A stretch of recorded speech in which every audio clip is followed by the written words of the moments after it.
ਸਤਿ ਸ਼੍ਰੀ ਅਕਾਲ। ਤੁਸੀਂ ਦੇਖ ਰਹੇ ਹੋ ਪੰਜਾਬ ਮੇਲ ਯੂਐਸਏ ਟੀਵੀ। ਮੈਂ ਬਰਨ ਕੌਰ ਮਾਨ। ਖਬਰਾਂ ਦੇ ਬੁਲੇਟਿਨ 'ਚ ਤੁਹਾਡਾ ਸਵਾਗਤ। ਪੇਸ਼ ਨੇ ਪਹਿਲਾਂ ਚੁਣਵੀਆਂ ਖਬਰਾਂ। ਕੈਨੇਡਾ ਜਾਣ ਵਾਲਿਆਂ ਲਈ ਖੁਸ਼ਖਬਰੀ। 6 ਜੁਲਾਈ ਤੋਂ ਮੁੜ ਸ਼ੁਰੂ ਹੋ ਰਹੇ ਸਾਰੇ ਐਕਸਪ੍ਰੈਸ ਐਂਟਰੀ ਡਰਾਅ। ਅਮਰੀਕਾ ਤੋਂ ਕੈਨੇਡਾ ਆ ਰਹੇ ਟਰੱਕ ਵਿੱਚੋਂ 50 ਕਿਲੋ ਕੋਕੇਨ ਬਰਾਮਦ। ਕੈਨੇਡਾ ਦੀਆਂ 에ਅਰਲਾਈਨਸ ਨੇ ਸਭ ਤੋਂ ਵੱਧ ਖੱਜਲ ਖੁਆਰ ਕੀਤੇ ਹਵਾਈ ਮੁਸਾਫਰ। ਸਪਾਈਸ ਜੈਟ ਦੀ ਦਿੱਲੀ ਦੁਬਈ ਉਡਾਣ ਹੰਗਾਮੀ ਹਾਲਤ ਵਿੱਚ ਉਤਰੀ ਕਰਾਚੀ। ਸਿੱਖ ਸਿਕਿਉਰਿਟੀ ਗਾਰਡ ਹੁਣ ਦਾੜੀ ਰੱਖ ਕਰ ਸਕਣਗੇ ਕੰਮ। ਸਿਟੀ ਆਫ ਟੋਰਾਂਟੋ ਨੇ ਦਿੱਤੀ ਛੋਟ। ਵਾਈਟ ਹਾਊਸ ਵੱਲੋਂ ਰਾਸ਼ਟਰਪਤੀ ਆਜ਼ਾਦੀ ਮੈਡਲ ਦੇ 17 ਜੇਤੂਆਂ ਦਾ ਐਲਾਨ। ਅਮਰੀਕਾ ਵਿੱਚ ਲਗਾਤਾਰ ਦੂਜੇ ਦਿਨ ਫਾਇਰਿੰਗ। ਇੰਡੀਆਨਾ ਵਿੱਚ 3 ਮੌਤਾਂ। ਤੇ ਹੁਣ ਇਹਨਾਂ ਖਬਰਾਂ ਦਾ ਵਿਸਥਾਰ ਤੇ ਕੁਝ ਹੋਰ ਖਬਰਾਂ।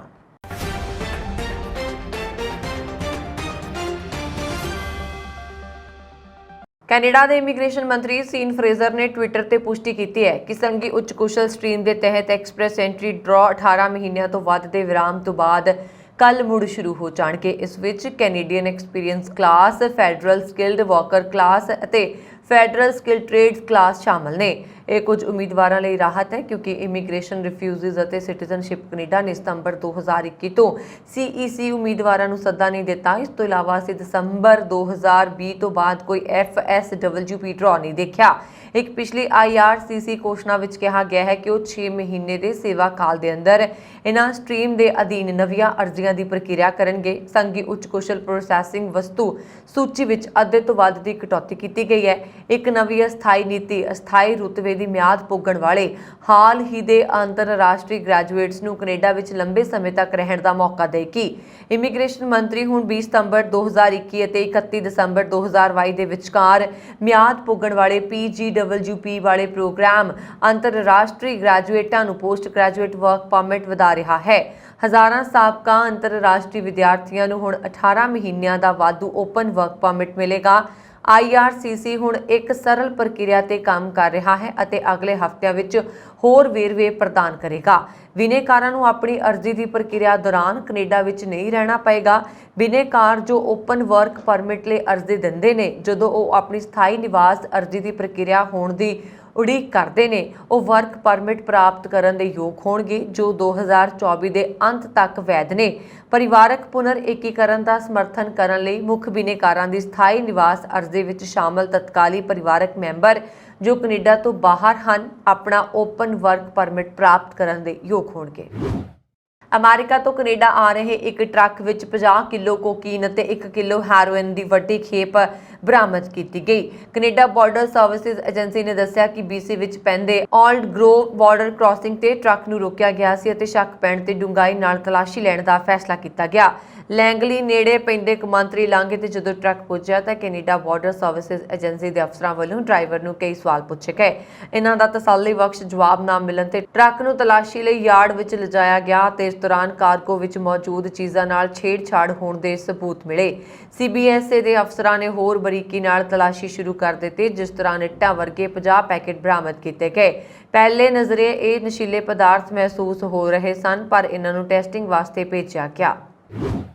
ਪੂਰੀ ਦੁਨੀਆ ਵਿੱਚ ਹਵਾਈ ਮੁਸਾਫਰਾਂ ਲਈ ਪਿਛਲਾ ਵੀਕਐਂਡ ਮੁਸ਼ਕਲਾਂ ਭਰਿਆ ਰਿਹਾ, ਪਰ ਕੈਨੇਡੀਅਨ 에ਅਰਲਾਈਨਸ ਅਤੇ ਹਵਾਈ ਅੱਡਿਆਂ ਨੇ ਸਭ ਤੋਂ ਮਾੜੀ ਕਾਰਗੁਜ਼ਾਰੀ ਦਿਖਾਈ। ਐਤਵਾਰ ਨਿਊਯਾਰਕ ਕੈਨੇਡਾ ਦੀਆਂ 67% ਫਲਾਈਟਸ ਦੇਰ ਨਾਲ ਪੁੱਜੀਆਂ, ਜਦਕਿ ਵੈਸਟ ਜੈਟ 55% ਉਡਾਣਾਂ ਨਾਲ ਤੀਜੇ ਸਥਾਨ ਤੇ ਰਹੀ। ਹਵਾਈ ਅੱਡਿਆਂ ਦੇ ਮਾਮਲੇ ਟੋਰਾਂਟੋ ਦੇ ਪੀਅਰਸਨ ਕੌਮਾਂਤਰੀ ਹਵਾਈ ਅੱਡੇ ਤੋਂ 53% ਫਲਾਈਟਸ ਦੇਰੀ ਨਾਲ ਰਵਾਨਾ ਹੋਈਆਂ। ਫਲਾਈਟ ਅਵੇਅਰ ਦੇ ਅੰਕੜਿਆਂ ਮੁਤਾਬਕ ਮੌਂਟਰੀਅਲ ਹਵਾਈ ਅੱਡੇ ਤੋਂ 43% ਫਲਾਈਟਸ ਦੇਰ ਨਾਲ ਰਵਾਨਾ ਹੋਈਆਂ ਅਤੇ ਇਹੀ ਹਾਲ ਲੰਡਨ ਦੇ ਹੀਥਰੋ ਹਵਾਈ ਅੱਡੇ ਦਾ ਰਿਹਾ। ਹਵਾਬਾਜ਼ੀ ਰੈਗੂਲੇਟਰੀ DGCA ਨੇ ਦੱਸਿਆ ਕਿ ਸਪਾਈਸ ਜੈਟ ਦੀ ਦਿੱਲੀ ਦੁਬਈ ਉਡਾਣ ਨੂੰ ਕਰਾਚੀ ਵਿੱਚ ਹੰਗਾਮੀ ਹਾਲਤ ਵਿੱਚ ਉਤਰਨਾ ਪਿਆ, ਜਿਸ ਦਾ ਕਾਰਨ ਇੰਧਨ ਸੰਕੇਤਕ ਉਪਕਰਨ ਦਾ ਖਰਾਬ ਹੋਣਾ ਦੱਸਿਆ ਜਾ ਰਿਹਾ। ਪਿਛਲੇ 17 ਦਿਨਾਂ 'ਚ ਸਪਾਈਸ ਜੈਟ ਦੇ ਜਹਾਜ਼ ਵਿੱਚ ਤਕਨੀਕੀ ਖਰਾਬੀ ਦੀ ਘੱਟੋ-ਘੱਟ 6ਵੀਂ ਘਟਨਾ ਹੈ। ਅਧਿਕਾਰੀਆਂ ਨੇ ਦੱਸਿਆ ਕਿ DGCA ਪਿਛਲੀਆਂ 5 ਘਟਨਾਵਾਂ ਦੇ ਨਾਲ ਮੰਗਲਵਾਰ ਨੂੰ ਹੋਈਆਂ 2 ਘਟਨਾਵਾਂ ਦੀ ਜਾਂਚ ਕਰ ਰਿਹਾ। ਉਹਨਾਂ ਨੇ ਕਿਹਾ ਕਿ ਬੋਇੰਗ 737 ਮੈਕਸ 에ਅਰਕ੍ਰਾਫਟ ਜੋ ਦਿੱਲੀ ਤੋਂ ਦੁਬਈ ਜਾ ਰਿਹਾ ਸੀ ਨੇ ਖੱਬੇ ਟੈਂਕ ਤੋਂ ਬਾਲਣ ਦੀ ਮਾਤਰਾ 'ਚ ਅਸਧਾਰਨ ਕਮੀ ਦਿਖਾਉਣੀ ਸ਼ੁਰੂ ਕਰ ਦਿੱਤੀ। ਇਸ ਲਈ ਜਹਾਜ਼ ਨੂੰ ਕਰਾਚੀ ਵੱਲ ਮੋੜ ਦਿੱਤਾ ਗਿਆ। ਉਹਨਾਂ ਨੇ ਕਿਹਾ ਕਿ ਜਦੋਂ ਕਰਾਚੀ ਹਵਾਈ ਅੱਡੇ ਤੇ ਜਾਂਚ ਕੀਤੀ ਗਈ ਤਾਂ ਖੱਬੇ ਟੈਂਕ ਤੋਂ ਤੇਲ ਲੀਕ ਨਹੀਂ ਪਾਇਆ ਗਿਆ। ਪਾਕਿਸਤਾਨ ਸਿਵਲ ਐਵੀਏਸ਼ਨ ਅਥਾਰਟੀ ਦੇ ਇੱਕ ਅਧਿਕਾਰੀ ਨੇ ਪੁਸ਼ਟੀ ਕੀਤੀ ਹੈ ਕਿ 138 ਯਾਤਰੀਆਂ ਨੂੰ ਕਿਸੇ ਹੋਰ ਜਹਾਜ਼ ਰਾਹੀਂ ਦੁਬਈ ਭੇਜਿਆ ਗਿਆ ਹੈ। ਹਵਾਬਾਜ਼ੀ ਰੈਗੂਲੇਟਰੀ DGCA ਦੇ ਅਧਿਕਾਰੀਆਂ ਅਨੁਸਾਰ ਸਪਾਈਸ ਜੈਟ ਦੇ ਇੱਕ Q400 ਜਹਾਜ਼ ਦੀ 23,000 ਫੁੱਟ ਦੀ ਉਚਾਈ ਤੇ ਵਿੰਡਸ਼ੀਲਡ ਟੁੱਟਣ ਤੋਂ ਬਾਅਦ ਬੰਬਈ ਹਵਾਈ ਅੱਡੇ ਤੇ ਤਰਜੀਹੀ ਲੈਂਡਿੰਗ ਕਰਵਾਈ ਗਈ। ਅਧਿਕਾਰੀਆਂ ਨੇ ਦੱਸਿਆ ਕਿ ਸਪਾਈਸ ਜੈਟ ਦੀ ਕਾਂਡਲਾ ਬੰਬਈ ਫਲਾਈਟ 23,000 ਫੁੱਟ ਦੀ ਉਚਾਈ ਤੇ ਸੀ ਜਦੋਂ ਵਿੰਡਸ਼ੀਲਡ ਦਾ ਬਾਹਰੀ ਪੈਨ ਫਟ ਗਿਆ। ਉਹਨਾਂ ਨੇ ਦੱਸਿਆ ਕਿ ਫਿਰ ਪਾਇਲਟਾਂ ਨੇ ਬੰਬਈ ਹਵਾਈ ਅੱਡੇ ਤੇ ਪਹਿਲ ਦੇ ਆਧਾਰ ਉੱਤੇ ਲੈਂਡਿੰਗ ਕਰਵਾਈ। ਸਿਟੀ ਆਫ ਟੋਰਾਂਟੋ ਨੇ ਸੰਵੇਦਨਸ਼ੀਲ ਥਾਵਾਂ ਤੇ ਕੋਵਿਡ ਮਹਾਮਾਰੀ ਦੇ ਵੱਧਦੇ ਖਤਰੇ ਕਾਰਨ ਬੀਤੇ ਦਿਨੀ ਲਿਆ ਕਲੀਨ ਸ਼ਿਪ ਸਿਕਿਉਰਿਟੀ ਗਾਰਡਾਂ ਦੀ ਭਰਤੀ ਦਾ ਫੈਸਲਾ ਵਾਪਸ ਲੈ ਲਿਆ ਹੈ। ਇਸ ਫੈਸਲੇ ਤੋਂ ਬਾਅਦ ਸਿੱਖ ਸਿਕਿਉਰਿਟੀ ਗਾਰਡ ਹੁਣ ਦਾੜੀ ਸਮੇਤ ਕੰਮ ਕਰ ਸਕਣਗੇ। ਜ਼ਿਕਰਯੋਗ ਹੈ ਕਿ ਇਹ ਛੋਟ ਧਾਰਮਿਕ ਆਧਾਰ ਤੇ ਦਿੱਤੀ ਗਈ ਹੈ।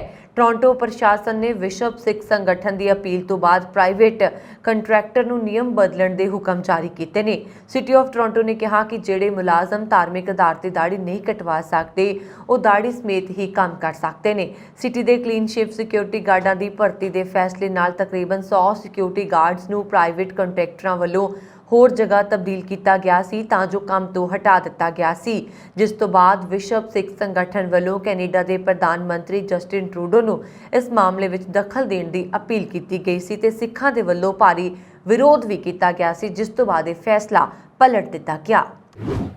ਅਮਰੀਕਾ ਦੇ ਰਾਸ਼ਟਰਪਤੀ ਜੋ ਬਾਈਡਨ ਨੇ ਰਾਸ਼ਟਰਪਤੀ ਆਜ਼ਾਦੀ ਮੈਡਲ ਦੇ ਜੇਤੂਆਂ ਦਾ ਐਲਾਨ ਕੀਤਾ, ਜਿਨ੍ਹਾਂ ਵਿੱਚ ਪਾਕਿਸਤਾਨੀ ਮੂਲ ਦਾ ਖਿਜ਼ਰ ਖਾਨ ਵੀ ਸ਼ਾਮਲ ਹੈ। ਖਿਜ਼ਰ ਖਾਨ ਲਾਹੌਰ ਦਾ ਰਹਿਣ ਵਾਲਾ ਹੈ ਤੇ ਉਹ ਆਪਣੇ ਪਰਿਵਾਰ ਸਮੇਤ ਹਾਰਵਰਡ ਲਾ ਸਕੂਲ ਤੋਂ ਪੜ੍ਹਨ ਲਈ ਅਮਰੀਕਾ ਆਇਆ ਸੀ। ਇਹ ਮਾਣਮੱਤਾ ਸਭ ਤੋਂ ਵੱਡਾ ਨਾਗਰਿਕ ਸਨਮਾਨ ਪ੍ਰਾਪਤ ਕਰਨ ਵਾਲਿਆਂ ਦੀ ਸੂਚੀ ਵਿੱਚ ਓਲੰਪੀਅਨ ਜਿਮਨਾਸਟ ਸਿਮੋਨ ਵਾਈਲਿਸ ਤੇ ਕਾਂਗਰਸ ਵੂਮਨ ਗੈਬਰੀਲ ਜੀਫੋਰਡਜ਼ ਸ਼ਾਮਲ ਨੇ।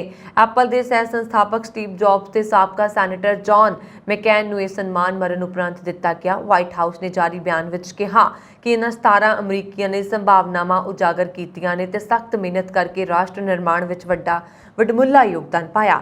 ਅਮਰੀਕਾ ਦੇ ਸਾਬਕਾ ਰਾਸ਼ਟਰਪਤੀ ਜੌਹਨ ਕੈਨੇਡੀ ਦੇ ਕਾਰਜਕਾਲ ਵੇਲੇ ਹੋਂਦ ਵਿੱਚ ਆਇਆ ਰਾਸ਼ਟਰਪਤੀ ਆਜ਼ਾਦੀ ਮੈਡਲ ਸਭ ਤੋਂ ਵੱਡਾ ਗੈਰ ਸੈਨਿਕ ਨਾਗਰਿਕ ਸਨਮਾਨ ਹੈ। ਅਮਰੀਕਾ ਦੇ ਇੰਡੀਆਨਾ ਵਿੱਚ ਗੋਲੀਬਾਰੀ ਦੀ ਘਟਨਾ ਵਾਪਰੀ ਹੈ। ਇਸ ਵਿੱਚ 10 ਲੋਕਾਂ ਨੂੰ ਗੋਲੀ ਲੱਗੀ ਹੈ, ਜਿਨ੍ਹਾਂ ਚੋਂ 3 ਦੀ ਮੌਤ ਹੋ ਗਈ ਹੈ। ਗੈਰੀ ਪੁਲਿਸ ਨੇ ਦੱਸਿਆ ਹੈ ਕਿ ਗੋਲੀਬਾਰੀ ਦੀ ਘਟਨਾ ਛੁੱਟੀਆਂ ਦੀ ਪਾਰਟੀ ਦੌਰਾਨ ਵਾਪਰੀ। ਪਿਛਲੇ 24 ਘੰਟਿਆਂ ਵਿੱਚ ਗੋਲੀਬਾਰੀ ਦੀ ਇਹ ਲਗਾਤਾਰ ਦੂਜੀ ਘਟਨਾ ਹੈ। ਇਸ ਤੋਂ ਪਹਿਲਾਂ ਸੋਮਵਾਰ ਨੂੰ ਸ਼ਿਕਾਗੋ ਵਿੱਚ ਫਰੀडम ਡੇ ਪਰੇਡ ਦੌਰਾਨ 6 ਲੋਕਾਂ ਦੀ ਮੌਤ ਹੋ ਗਈ, ਜਿਸ ਵਿੱਚ 6 ਲੋਕ ਮਾਰੇ ਗਏ ਸਨ। ਇਸ ਤੋਂ ਪਹਿਲਾਂ 13 ਜੂਨ ਨੂੰ ਗੈਰੀ ਦੇ ਇੱਕ ਨਾਈਟ ਕਲੱਬ ਵਿੱਚ ਗੋਲੀਬਾਰੀ 'ਚ 2 ਲੋਕਾਂ ਦੀ ਮੌਤ ਹੋ ਗਈ ਸੀ। ਇਸ ਘਟਨਾ ਵਿੱਚ 4 ਲੋਕ ਜ਼ਖਮੀ ਵੀ ਹੋਏ ਨੇ। ਗੋਲੀਬਾਰੀ ਤੋਂ ਬਾਅਦ ਗੈਰੀ ਦੇ ਨਾਈਟ ਕਲੱਬ ਬੰਦ ਕਰ ਦਿੱਤੇ ਗਏ ਸਨ। ਬੀਤੇ ਦਿਨੀ ਸ਼ਿਕਾਗੋ ਦੇ ਹਾਈਲੈਂਡ ਪਾਰਕ ਇਲਾਕੇ ਵਿੱਚ ਆਜ਼ਾਦੀ ਦਿਹਾੜੇ ਦੀ ਪਰੇਡ ਵਿੱਚ ਸ਼ਾਮਲ ਲੋਕਾਂ ਤੇ ਅੰਨ੍ਹੇਵਾਹ ਗੋਲੀਆਂ ਚਲਾ ਕੇ 6 ਜਾਣਿਆਂ ਦਾ ਹੱਤਿਆ ਕਰਨ ਵਾਲਾ ਪੁਲਿਸ ਨੇ ਕਾਬੂ ਵੀ ਕਰ ਲਿਆ ਸੀ, ਜਿਸ ਦੀ ਸ਼ਨਾਖਤ 22 ਸਾਲਾਂ ਦੇ ਰਾਬਰਟ ਕ੍ਰੀਮੋਤੀਜੇ ਵਜੋਂ ਕੀਤੀ ਗਈ ਹੈ। ਅਮਰੀਕਾ ਵਿੱਚ ਵੱਸਦੇ ਸਮੂਹ ਭਾਈਚਾਰਿਆਂ ਲਈ 4 ਜੁਲਾਈ ਦਾ ਅਮਰੀਕਾ ਦੀ ਆਜ਼ਾਦੀ ਦਾ ਦਿਨ ਬਹੁਤ ਹੀ ਖੁਸ਼ੀਆਂ ਵਾਲਾ ਹੁੰਦਾ ਹੈ ਤੇ ਇਸ ਦਿਨ ਰਾਜਧਾਨੀ ਵਾਸ਼ਿੰਗਟਨ DC ਵਿੱਚ ਰਾਸ਼ਟਰੀ ਪੱਧਰ ਦੀ ਇੱਕ ਆਜ਼ਾਦੀ ਪਰੇਡ ਕੱਢੀ ਜਾਂਦੀ ਹੈ।